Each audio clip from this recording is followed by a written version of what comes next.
విజయ్ గారి last cinema అయిన 'జననాయకుడు' movie review. ఈ మూవీ ఎలా ఉందో ఈ రివ్యూలో చూద్దాం రండి. ఈ మూవీ మొత్తం కూడా భగవంత్ కేసర్లోని Balakrishna Sreeleela story, screenplay, scenes మొత్తం మక్కీ టు మక్కీ ఈ సినిమాలో దించేశారు. అయితే బాలయ్య గారి ఫ్లాష్ బ్యాక్లో కొంత తీసుకొని దానికి అదనంగా ఇందులో మరో ఫ్లాష్ బ్యాక్ రాసుకున్నారు. భగవంత్ కేసర్లో ఓ వ్యక్తి, ఓ పొలిటీషియన్, ఓ ప్రాజెక్ట్ గొడవతో అయిపోతే ఇక్కడ మాత్రం టెర్రరిజం, మతాల గొడవలు, పాలిటిక్స్ అంటూ ఎక్కడికో తీసుకెళ్లారు.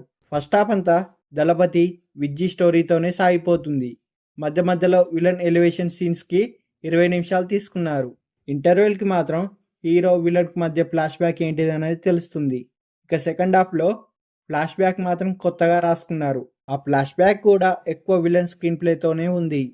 ఇక క్లైమాక్స్లో విలన్ చేసే మారణ హోమం, ఎవరు ఎదుర్కోలేని దాన్ని హీరో ఎదుర్కొని ఫైట్ చేయడం లాంటి మాస్ క్లైమాక్స్తో ముగిస్తారు. మొదటి నుంచి కూడా హీరో ఎలివేషన్లో ఎక్కడా తగ్గట్లేదు. విజయ్ పార్టీకి తగ్గట్లు ఏనుగు సింబల్స్, పిడికిలి సింబల్, టీవీకే పార్టీ పేరు, ఇలా పొలిటికల్గా విజయ్కి పనికొచ్చే ఎలివేషన్స్ బాగానే ఉన్నాయి ఈ మూవీలో. అలాగే తమిళనాడు రాజకీయాల మీద ఫుల్ సెటైర్లు వేశారు.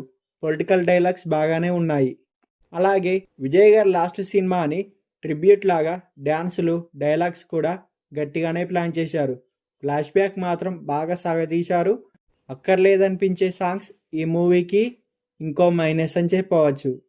అలాగే భగవంత్ కేసరిలో కాజల్ గారి పాత్ర కంటే ఇందులో పూజా హెగ్డే పాత్రను మాత్రం బాగా రాసుకున్నారు.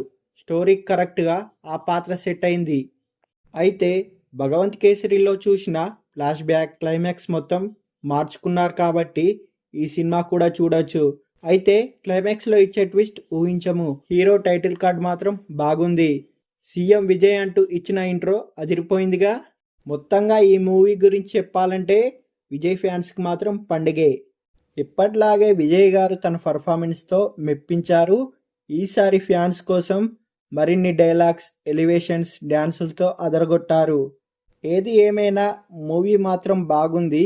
భగవంత్ కేసరి స్టోరీ తీసుకున్న ఆ స్టోరీకి అదనంగా మరింత ఫ్లాష్ బ్యాక్ రాసుకొని మంచి స్క్రీన్ ప్లేతో తెరకెక్కించిండు డైరెక్టర్.